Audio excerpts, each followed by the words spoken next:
Hello, everybody. We are back.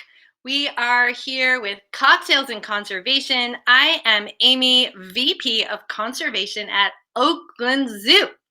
What a joy it is to share this world with wildlife. I keep on saying it, but I'm not kidding. It is the thing that gets me up in the morning, gets me to work. It is fantastic, and it is a challenge. Here in California, we are in a biodiversity hotspot, which is wonderful. We share our habitat with so many wonderful animals, some of them being predators, top of the line keystone species like the mountain lion, and we need to learn to live with them. We're going to be exploring that, meeting one of my heroes, having a cocktail, and more. You're watching Cocktails and Conservation. Watching Cocktails and Conservation, where we rendezvous with inspiring wildlife conservation leaders from around the planet, hear their stories, learn how they protect the animals we love, and how each of us can help.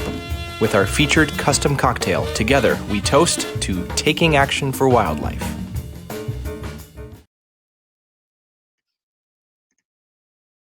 We're back. You're watching Cocktails and Conservation, where we meet wildlife heroes from around the world. We listen to their stories, we join in their solutions, and we try to help out. And we have a refreshing beverage because why not have a little fun while we're trying to take action? I'm your host. I'm Amy. I'm the VP of Conservation at Oakland Zoo. At Oakland Zoo, it is central to our mission to take care of our incredible animals at the zoo, educate, and to help animals around the world. We have 25 partners we work closely with, and Bay Area Puma Project is one of my favorites, one that we've had the longest, as a matter of fact.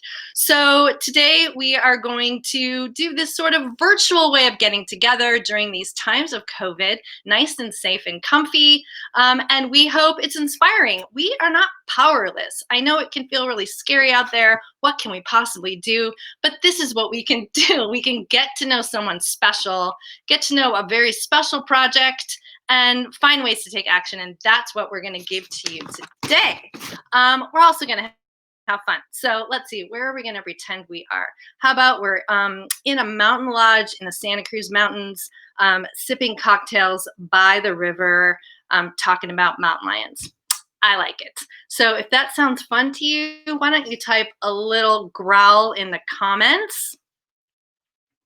And if you're ready to just go with your drink, you can find the link to the recipe in the chat.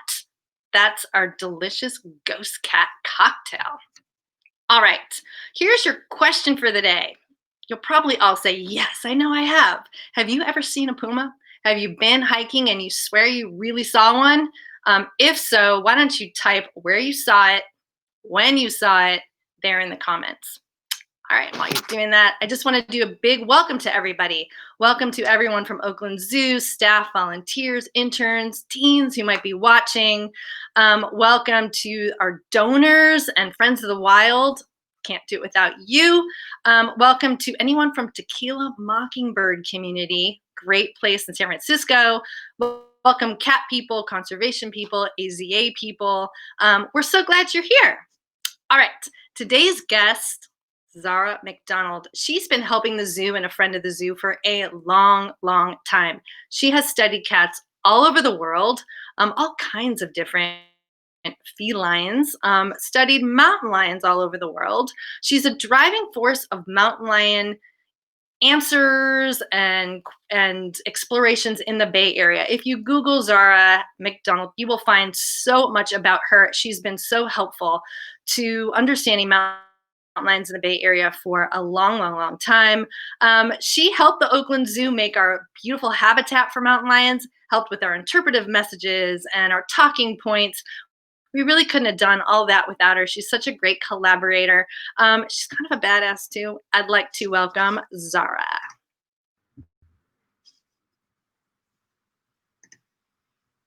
Hello there. Hi. Hi. Yay, good to see you. Where are you? Are you? We're glad to have you. Are you at home, in the office? I am in my home office in You're in North your Bay home. of San Francisco, Lovely. And that is where Marin you County. work too, right? All right. And that is where you work. Part of the time, yes. All right. I'm going to hit refresh so we can hear you even better. All right. And how are you staying sane during these times, Zahra? Time in nature, trail running, getting out on Mount Tam trails, and connecting to nature. It's really important. I hear you. Me too. And where are some of the places you like to go running and hiking? You don't have to give away all your secret spots, but Well, maybe just one secret spot. Well, there's a lot of spots in Marin, so the list is very long, but one of my favorites is definitely Mount Tam, which is loaded with trails. All right. I love it. All right. So I want to kind of make it clear right now that we want to thank everyone who has supported the Oakland Zoo during our closure. We've just been overwhelmed with wonderful support. And we do want to say that we are opening. It's kind of very exciting, but we open July 29th. Tickets are going to go on sale July 26th. There'll be a couple premieres for some special friends of ours in between, and all the information about that will be in the chat. But I really want to also say that this hour with Zahra is for Zara and Bay Area Puma Project. So when the zoo was closed, we couldn't collect that money that we collect in a lovely conservation pot to give to our partners. This is one of our ways of doing that kind of outreach, building that well and building that connection. So actually, if you're inspired anytime during this presentation, I am just going to put this right in the field. You can text FEELID to this number anytime and donate to Bay Area Puma Project. So, okay, Zahra, our issue of the day is living with lions. How do we do that? I feel like people in the Bay Area, they're passionate, they want to help, but there's little things we need to do and big things we need to do, and it just seems a bit overwhelming. But you're taking it on, and I guess I want to start by really thanking you for doing that. And I want to tell people that Zahra's experience in the field is kind of profound. Let me just show you that she has studied mountain lions in Wyoming. She has studied mountain lions in, where are you? Chile? Chile, yes. She has studied really adorable little cub kittens. Where are you here? South Dakota. Yeah. It's kind of amazing. It's no wonder she knows so much. Here you are in Santa Cruz, right? Yep. Yep. So to have someone with this kind of experience as an advocate for the zoo and an advocate for mountain lions is fantastic. And that being said, let's address some of the issues they're facing. I have a couple visuals, but I'll just let you start rolling, Zahra. What are some of the issues that they face? Well, one thing I'd start with is one of the most important and complete ways to contribute to wildlife species you care about and their conservation is to always ask yourself, what can I do to help wildlife in my backyard? And so this was always a compelling question for me, and it drove a split focus for Felidae across the wildcat family. And cats were native species are on every continent except for Australia or Oceania. And if you care about cheetahs, lions, tigers, jaguars, and you live in California, you should also care very much about pumas and bobcats. They are native to the Bay Area, and we need them here. So I'll just start with that. That's a good start. And considering where they are kind of naturally, are they an important part of the ecosystem? You gave me this really cool visual that I'll share. What's happening here and what can you explain?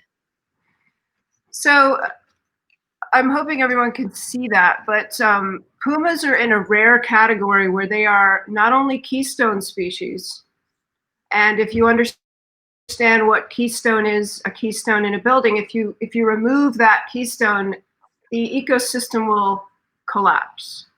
And pumas are essential to ecosystem health as a keystone species. At the same time, they're also indicator species. So what they do is they provide early warnings when a system is degrading and needs attention. So the presence or absence of a puma in that system tells us very clearly about the health of the ecosystem. So they play critical roles by their very presence. Wow. That's pretty amazing. So we had asked the audience. Yeah, can I Go add? ahead. So that's sort of the formal looking at that diagram, but there's a couple of things I would add that we always talk about when we're talking about why pumas are important. And one is when you think about a mountain lion's needs for habitat, they're quite large and extensive, so we need to protect habitat.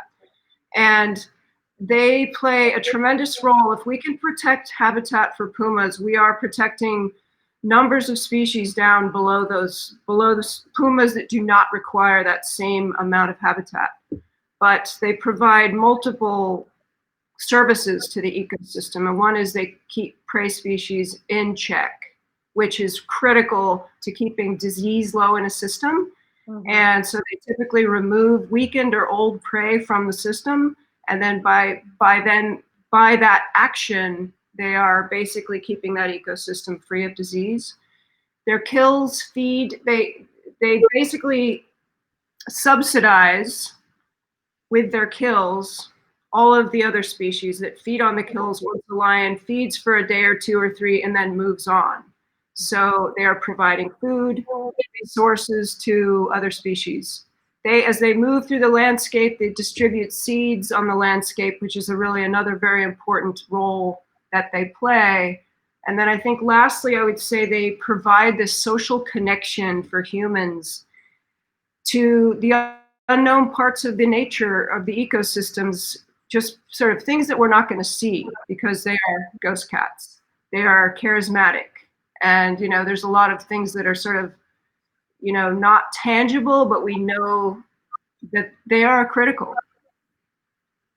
Yeah, they do create feelings of mystery and strength and beauty that are pretty incredible. Just unbelievable. I love it. And when it comes to their issues, I will show this, which I just hate to look at, but we need to speak the truth. This tells a lot about something this puma faced. What is going on here? So this puma was hit by a car. So in California, car strikes account for around 70 deaths per year in California. And it's an opportunity for us to not only think about where we need to connect habitat, either under or over very busy roadways, and also where we want to prevent them from crossing because the habitat they're trying to cross into is not safe. And so we need to consider both of those. There are very expensive solutions that are overpasses that cost quite a bit of money and take a long time to get approved. And then there are better, small, sort of cheaper, simpler solutions that may just simply be a retrofitting of a culvert underneath or opening up an area where they can pass underneath. Or in some cases, we want to put up fences or shock systems so they are deterred from trying to cross a roadway that does not lead anywhere into good habitat. Got it. I see Beth Pratt is here. That's great to see so many wonderful mountain lion people here. And people are asking how to donate.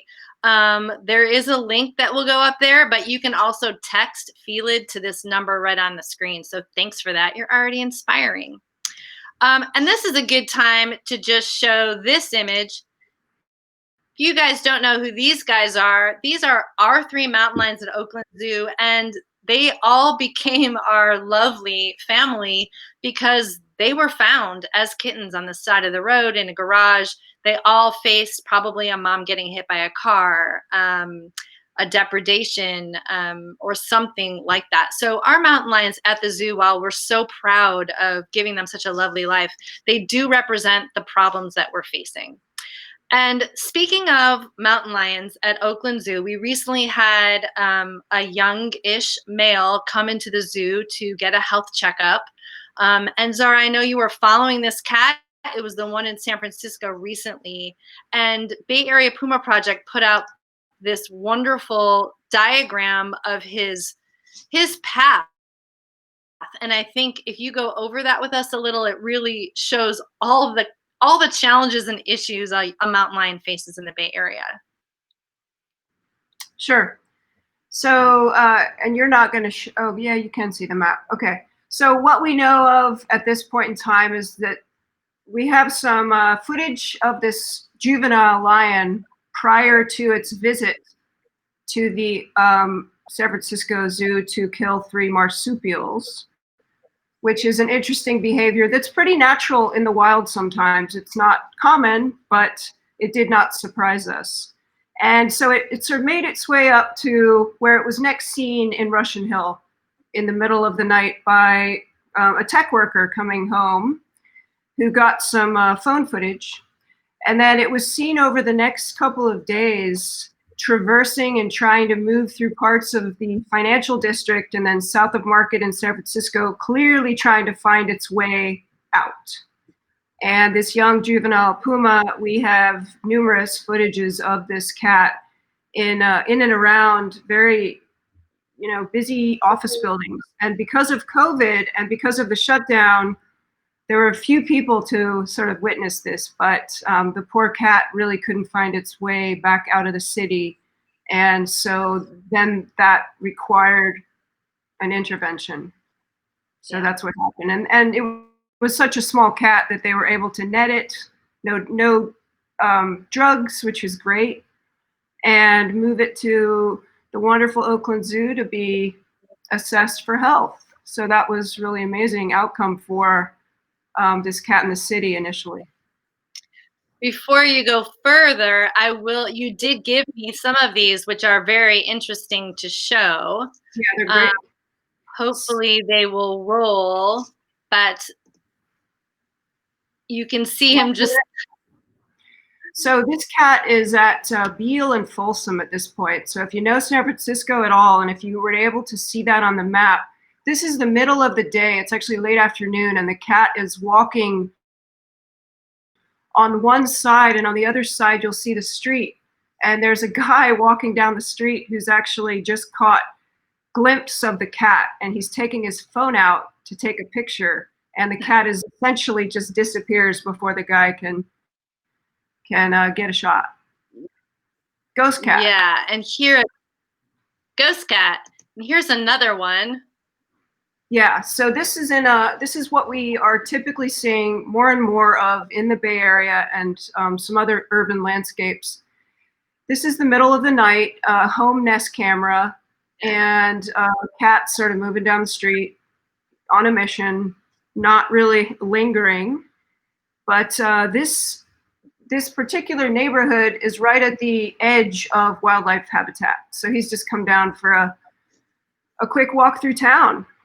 And then he disappears, so he was not seen again. And this is our young cat as he was being right before he was netted, the morning Thursday morning in June. Right, and if people don't know, you can go ahead and say what happened to him eventually. Yeah, so this young cat had a tracking device attached, and basically he was moved back and released in wildland habitat probably close to where he was originated from. And he didn't make it. He was hit by a car. And unfortunately, that was a really sad ending for him because he was a healthy, young, 15-month-old, really beautiful animal. And I mean, just watching his movements over those few days had a bunch of us on our, just on edge completely 24/7 for a few days. So it was a very sad ending. We hoped he would make it. Yeah, us too. And I can attest to Zara and I texting back and forth many times during those hours. But it speaks to, first of all, it speaks to the fact that mountain lion certainly didn't want to hurt any people. He clearly passed all kinds of people on his journey. Do they ever really hurt people? Are mountain lions a danger to us? That's a really interesting question. They can be. Usually not, most usually not. They are very avoidant of humans. They've been persecuted for hundreds of years, and they still remain vigilantly afraid and fearful of humans, even at the urban edge and in areas where there's large numbers of humans out on trails. They pose little risk. Every once in a while, there is a situation where a very young cat may enter a town because it's trying to disperse. And when it leaves the natal den, it's essentially saying, I need a new home range. Mom either kicked him out or her. But usually a lot of the issues are usually with young males because they disperse further, most typically. And basically the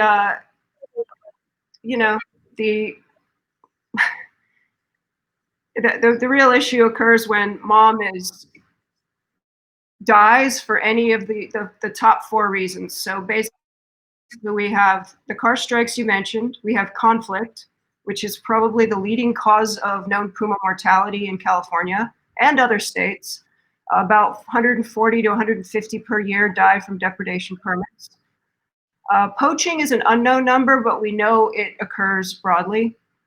Poisons are a big issue as well, and the anticoagulant rodenticides, rat poisons, are an issue for not only bobcats, but mountain lions as well, that can get secondary poisoning and sometimes die from mange, which weakens their immune systems. So one thing we can all do is not use Decon or Tomcat or any of these anticoagulant rodenticides because it injures wildlife at every level, so every trophic level. So it's something to think about. That's a good one and easy enough. So let's take one question from Linda. Why do you think he was struggling to find suitable habitat and territory for himself? So if you look at a map of the San Francisco Peninsula, just south of the city, the habitat is really quality, spectacular habitat for mountain lions. There's good cover, there's good water, there's abundant prey. And the problem with the peninsula is there's an ocean to the west, San Francisco to the north, and to the east there's a big freeway called 280. And the problem is when they are born in and around the peninsula area or Santa Cruz Mountains, they really don't have anywhere to go. So if a mom's family group is in Pacifica or Daly City and a young lion is trying to disperse, they don't know that San Francisco's north. So they go north trying to find new habitat. And usually in the past, most lions that sort of come up to the outskirts of San Francisco find their way back out. This one didn't. And we had another occurrence a couple of years back where a lion was trapped in San Francisco as well. And I think you have one of those images, right? Where we were, yes, in Diamond Heights. I'll show that in the end when we're talking about solutions. Got it. Okay. So we can circle back to that, but so the cat was too young, still needed some more training from mom. and clearly was not able to navigate its way out of the maze. And I mean, if you're a human and you're in San Francisco and we don't have our GPS maps, we can easily get lost too. So you got to give the cat a break. It was a young, teenager. Got it. Whew. Well, it seems like so much to address, and I really want to again thank Bay Area Puma Project has been making amazing things happen for years, always going with the flow of what needs to be done. And I'm gonna put in one more question because it's Beth, and then we're gonna have a cocktail. Cool. Here's the question. Thanks to you both for the amazing work you do for mountain lion conservation. Hey, Zahra, has there ever been documented case of a cat crossing the Golden Gate Bridge? Because deer. That's a good question, Beth. No, there isn't. And we had spent a couple years working with National Geographic with some really nice Steve Winter setups north of the Golden Gate Bridge to try to get that primo shot with the bridge in the background. We have never, to this day, captured footage of a mountain lion at the headlands in that area at all. And so we are pretty certain this has never been detected. And we also, we think it would be, pretty interesting if that were to happen, but it's not happened to date. Deer, yes, but it's still pretty infrequent for deer. There's always enough traffic to keep wildlife at bay. Got it. A lot more questions are rolling in. I want to let you guys know that if we don't get to them, I'm going to ask Zahra to go back onto Facebook tomorrow and answer some of those questions. So you'll have your answer at some point if it doesn't come this time. Okay, now's the time we take a little cocktail break. And while we go to that, I'm going to give you guys another trivia question. I'm going to remember to answer it too, or have Zahra answer it. The question is, what sound does a mountain lion make? You think about that while I say thank you to Tequila Mockingbird in San Francisco and our bartender, Monica. She made the delicious ghost cat, and the recipe should be in the chat, but we're going to watch her how to do it video. And I want you to listen closely. There was a change of her name. It had a different name before Ghost Cat. We had it professionally dubbed. You will never be able to tell the difference. All right. Here we go.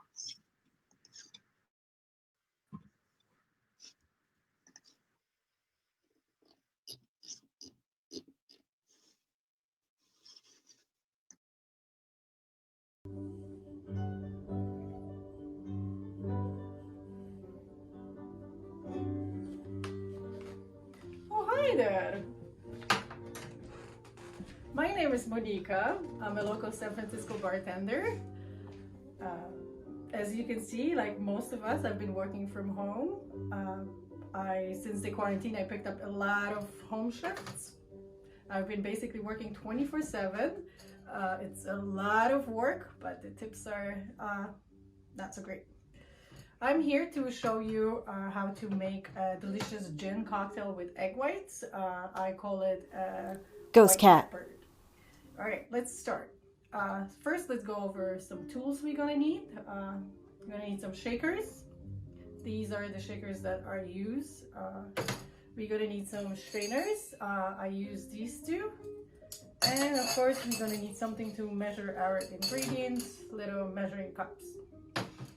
All right, for the ingredients, we're gonna need gin, we're gonna need lemon juice, we're gonna need some chamomile lavender infused simple syrup, egg white, of course, and a little bit of elderflower. All right, let's start. All right, first things first, we're gonna mix, we're gonna put some gin in. It's 1.5 ounces of gin. Just dump it into your shaker. It doesn't matter where everything's gonna be mixed in that shaker, so it doesn't really matter what order it goes in. 1/4 ounce of elderflower. Oh, there you go. I'm gonna add 1 ounce of freshly squeezed lemon juice. Delicious.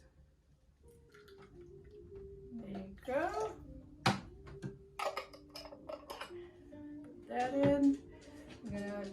an ounce of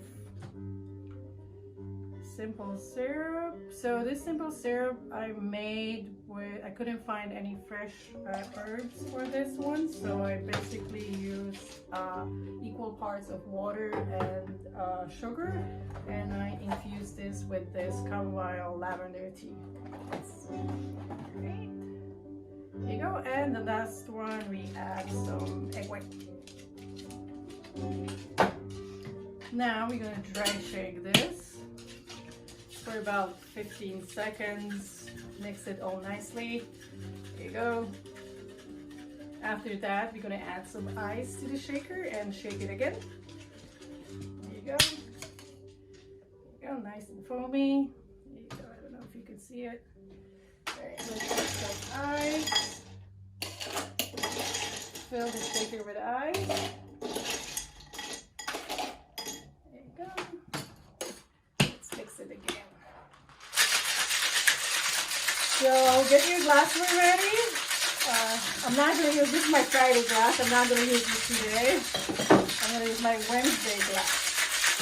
There you go. Shake it nice. Up and down.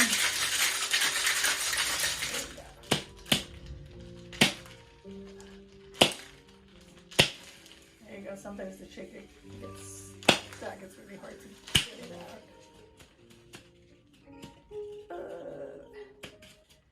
There you go. It's like a little workout. Okay, strainers. We're gonna double strain this into our glass. There you go. Delicious. Nice and fluffy. And we've made a little Ghost cat. There you go. Enjoy. Thanks.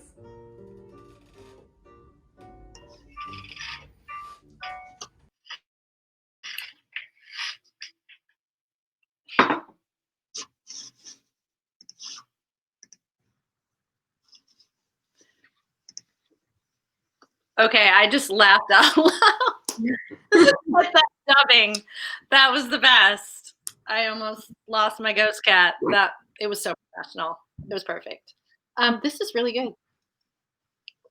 Do you have one, Zahra? I do, but it's not, you can't see it, but it's in here. It's really good. So this is our little toast to you, to taking action for wildlife, to Zahra, a big hug. Let's do Thank this you. together now. Chug-a-lug.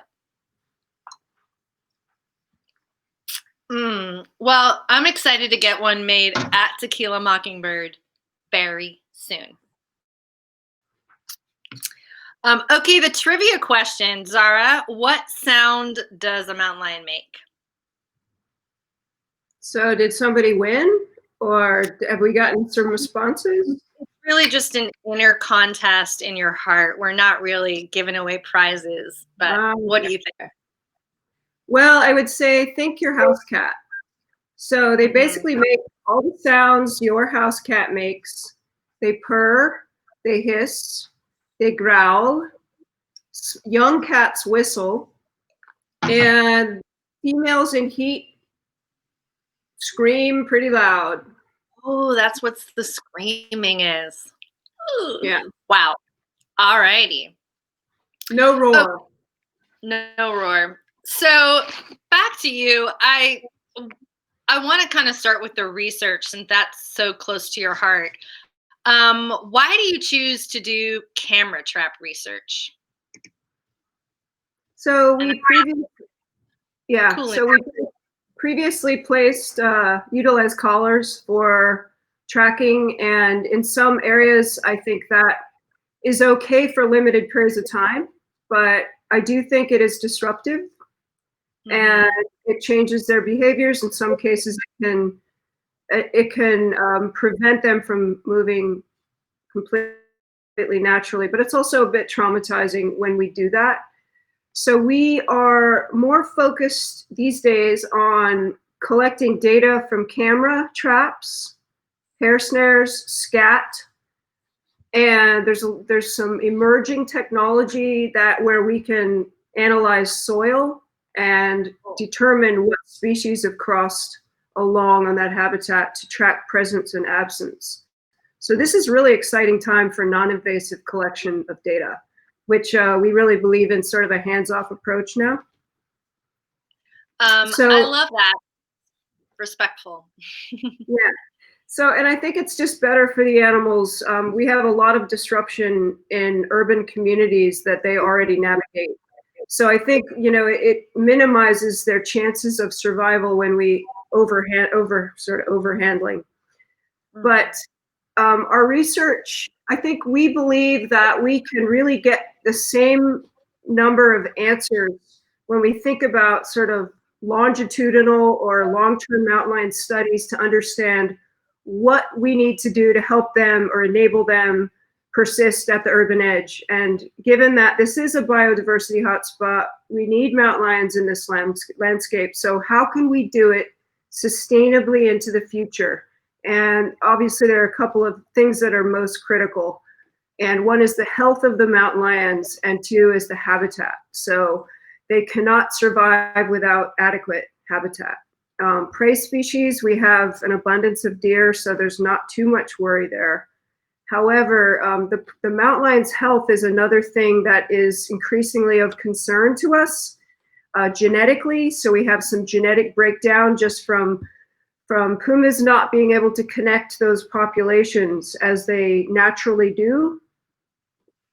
And we also worry a little bit about poisons, as I mentioned earlier. So the rodenticides, other things that can be damaging to their health, in addition to stressors. So we are looking at different ways to use hair to look at stressors to cats, what's in their diet, and you know, how can we help make everything as, you know, copacetic and functional for as long a period of time as we can. And this is a cat currently walking along a trail where we have a hair collection station. So this is a rub station. And this cat on this day does rub, but he doesn't show on the picture.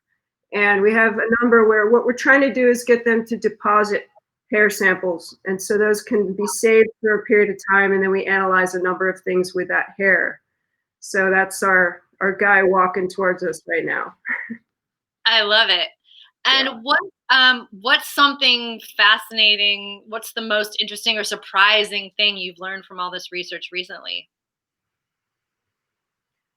Less from the research and more about people. Yeah. California has way more people than I originally expected that really do care about wild felids, enough to contribute in lots of ways to their conservation. It's really heartwarming. And, you know, we've encountered endless people who have shifted their previous perspectives from fear of animals to complete respect and awe and coexistence. And that is a win for us, because our work, we've been conducting these programs in the San Francisco Bay Area for a decade, and the number of people willing to shift their perspectives, provide their time and expertise to help these animals is truly inspiring and amazing. Wonderful. You do a lot of speaking and teaching, and it amazes me. You're always just willing to go out there, and obviously it's having an effect. So are you teaching adults and young people too? Are these in classes? But this picture here is in Oakland. So this is the Northern Light School, and we had a phenomenal time with these kids. They were so excited about lions, and we spent a few days with them just teaching these kids, and it was an amazing experience for all of us. But we do have K-12 program called Cat Aware, and we offer that to schools throughout the Bay Area at every level. And we also work with community colleges, with universities, and we provide community programs. We believe in that community connection, which is absolutely essential to changing perspectives and for conserving species. As I always like to say, science cannot conserve. We can collect the data, and we believe in, you know, we focus on the goal of translating the science of in situ, just meaning species in their natural habitats, in situ felid species, to something accessible for everyone.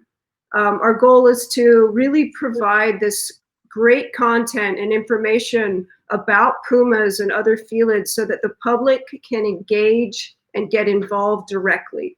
So if you choose to, this is really, really fun work, interactive. We work with citizen scientists. We train people how to work in the field with us, collect data. And we also work with a number of community members who provide their security camera data in support of the project, because the data is critical for us to tell the story. And cameras are a great way to take a snapshot of a moment in time. And we currently have collected close to 5 million of these moments in time, 5 million, to piece together the story of what is really going on in these ecosystems. So communities are critical to this effort. And the other thing, that we like to do with this larger data set is show communities what is really going on in their backyards. So there's a lot of myth and misinformation that is sort of transferred through Nextdoor and a number of communities. And we like to work directly with the communities so they can be confirmed, or they can confirm what the data is actually showing with us. So we're not providing a report going, here, we did the work, just take a look. We're saying, join us, help us collect it, we'll analyze it, and then we'll all sit together and discuss what that means, what is really going on. And if there are preventive measures you can take, we want to help you with that.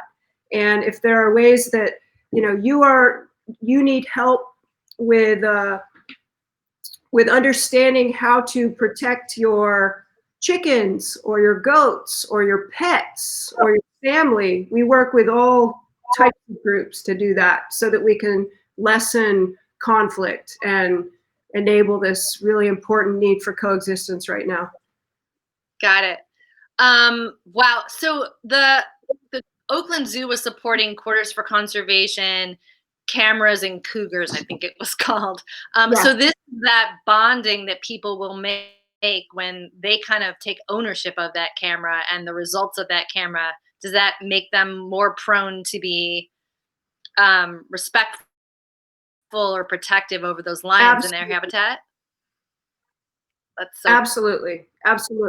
It's that ownership thing. And I think that we have a lot of really cool community members who do feel that when they start to share that data and collect it with us. This is a quick question back to the problem, but we're going to go back to the solutions. But I just wanted to honor Emily, who said, when you say conflict is a cause for death, what do you mean by that? Human-wildlife conflict, lion-lion conflict? Yeah, human-wildlife conflict. So human intolerance for lions on our landscape. And in the Bay Area, we have tremendous conservationists, people who believe in the preservation of the species. However, we also have another side of our community that does not feel the same way and would do anything to get rid of them. And so I think we can sort of convince some of these people. We can't convince all of them, but we really do rely on data-driven answers to complete that story, try to sort of sway the people we can. But that conflict is human puma. I guess I'll say human puma, because we don't have wolves anymore. We don't have grizzlies anymore. And the pumas are the sole remaining keystone species in the Bay Area, which is why this species is so important. Okay. Here's the photo you were referring to earlier, and I am the proud photographer here. And I just put this into the solution area, Zahra, because, well, what happened that day, and I'll let you tell, but it was our Bay Cat Alliance and your organization's willingness to be part of this alliance that does help the Department of Fish and Wildlife if they do need support in the field, and you had all the skills on this day in San Francisco. So what happened on that day? On that day, a young male, essentially dispersing age, wound up in Diamond Heights in San Francisco. So a residential area where there was some slight tree cover, but not a lot. And the cat really just hunkered down, got scared. People saw it. Before long, there was press and police, and you know, the cat required attention and intervention and to be moved. And he had to be anesthetized. And that was just a bit of a traumatic experience, especially for the cat, since it's in the city. There were a lot of people gathering, and it was really difficult to, you know, in the field when we dart a cat, there can always be issues. But in the city, it's harder because there's just angles you're not used to with buildings and you know, fences and things you have to work around that make it even more challenging. But this cat was tranquilized and moved. Tracking collar was placed and moved back to the habitat south of San Francisco, which is where most of these cats come from. All of them, actually. Yeah. Yeah. I definitely see people. One more time? Yeah, no, I was going to say the Bay Cat mention that you made is really important, because this alliance we've created as a group is critical to pumas, because we're going to see them more in urban landscapes. When they're going to come into San Francisco again, it's not going to be the last time. We need to work as a strong coalition to support each other and have a great communication track so that we can enable safe movements of that cat back where it needs to go. And I think the Oakland Zoo has been tremendous in that effort. And I really have appreciated working with you guys on that. So we need to keep it up. We need to keep it up. And I see people's comments. People are definitely upset about the mountain lions that didn't survive after the, you know, the efforts, whether it was where they were released or the fact that there was, you know, still highways and roads to cross for them to get where they were going. So we all are going to try to do better. But funding and support helps them do that. So I love this video you gave me. This shows a wonderful solution to that human wildlife conflict that people are asking about. So, you know, what's going on in this video, and I'll show it, but go ahead and tell them what's going to happen in it. Yeah, so we have an enclosure there with chickens, and this is an area south of San Francisco, and a puma is trying to get a quick meal. And the person, the house where he's at, they've got a great enclosure. He cannot figure out how to get those chickens. This is what we coach people on, which is how to keep your chickens completely enclosed, or other animals. And the puma is unable to get in, so he walks around the enclosure a time or two and eventually gives up and leaves. So it's a success story. Yeah.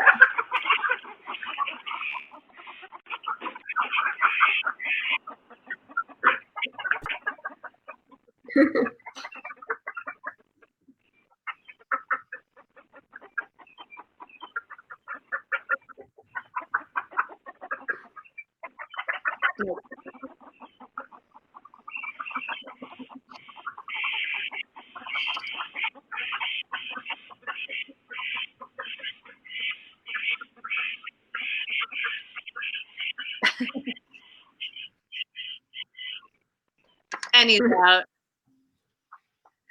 It's a great clip. I love it. That is what people can do. Here's another that I love. And this is a time, Zara. Wow, that's an amazing shot. I was just gonna ask, like, if you could envision a perfect world for mountain lions in the Bay Area, this is what this picture speaks to. What do you envision? Quality wildland habitat interspersed with human lives, activities, and thoughtful development. Behind that cat in the picture, we have SFO. The cat is in pristine habitat, and we need to hold on to these tracts of habitat. Now is the time, because the habitat needs are the most critical for these animals. So we've got to make sure we protect adequate habitat so we can have a puma looking back at the camera and saying, I'm comfortable here. And, you know, in that light in the background, he would never be comfortable. So we have to be able to marry these two and make sure that they can coexist literally in space and time together. And, you know, we are showing we can do that. I mean, if we think about 8 million people in San Francisco Bay Area, and how many times does a lion come into San Francisco? Very, very rarely. They're doing an amazing job. They stay out of sight per their name, Ghost Cat. So keep it up. Excellent. Okay, well, we want to answer these questions, but before we go too much further there, I really want to find out, what does Bay Area Puma Project need? Here's the way to donate and help. You can go to the link that I think was put in the chat, but you can easily text. We tested it out. It works. Field to this number that's displayed. And what are some of the things that we might be helping with? And I know Adrian is going to post a list of, like, here's some tangible things that you could be supporting if you choose to donate. Great. So the list that I provided to Adrian is basically a list that enables us during COVID-19, when we are still very aware of what's happening amongst ourselves, social distancing. The tools we really are requesting right now are field tools for us. So locks for cameras, cell cams, trail cams, Wi-Fi cams. All of the data that we collect comes from different formats of cameras. We would like to provide BAPP masks, face masks, to our volunteers, so that when they go in the field, they can keep those and display that they're helping the project. And we'd like to provide field kits to our volunteers as well, just to keep them safe. And then some other really important needs, of course, are always memory data cards and chargers for, rechargeable battery chargers and rechargeable batteries. We try to use mostly rechargeable batteries in our cameras. We have about a network of about 150 cameras around the Bay Area. So we need a lot. So anything you can provide to help with that is really welcome and appreciated. And so you can see the list there, but it's mainly all about the field work and data collection for that right now. And it adds up. So it's great to know I could donate $25 and that's giving you memory cards, or the locks that you need and batteries that you need and the gear that you need. So I really hope we can help out tonight. And Absolutely. what else do you guys need? Do you need volunteers? Are you looking for people to trek out there with you? So yeah, we always are taking on new volunteers. We have a great volunteer corps, and really dedicated, driven, passionate, wonderful people. We're always looking for more people to bring onto our big team growing. We have all kinds of tasks we can use volunteers for, not just the field. So if you don't want to go in the field, you can remotely enter data for us. We have plenty that we have to enter. And we have lots of different technology projects, office work, and we have, it all can be done remotely. This is what's great about, where we are currently, is we've all kind of adjusted and we figured it out, and, we still need all of that help. So reach out to us if if you'd like to help and you want to jump in. All right. Thanks. Love it. And any hints for living with wildlife that you've gone over some of them, but if you had to pop us with a couple that we should not ever forget, what do you got? I think learn as much as you can about them. Mm-hmm. be aware. I think if you're out hiking or you have family members that are young and small and you live in lion habitat, awareness is your best tool. Anytime you're hiking or running or we all sort of live in lion habitat. There's more lions in some areas than others, but awareness is so critical. So respect for the wildlife is just as critical. And confirming any reports of sightings, because 90 to 95% of all sightings of mountain lions are in fact not mountain lions. So please reach out to us to confirm that it's actually a sighting that's real, or make sure it's confirmed before you believe it, because that has misled many people. All right, thank you. We're getting that you need to watch your pesticides, rodenticides. That could be really harmful. Drive slowly. I mean, slow down. Yes. When you're hitting those curves around in California, it's your responsibility. So spread the word about that, and support this wonderful project. I made a shaker. This is don't worry about mountain lions as you hike. A bunch of coins in a tin shaker. Mountain Lion Foundation gave me that idea. Yeah.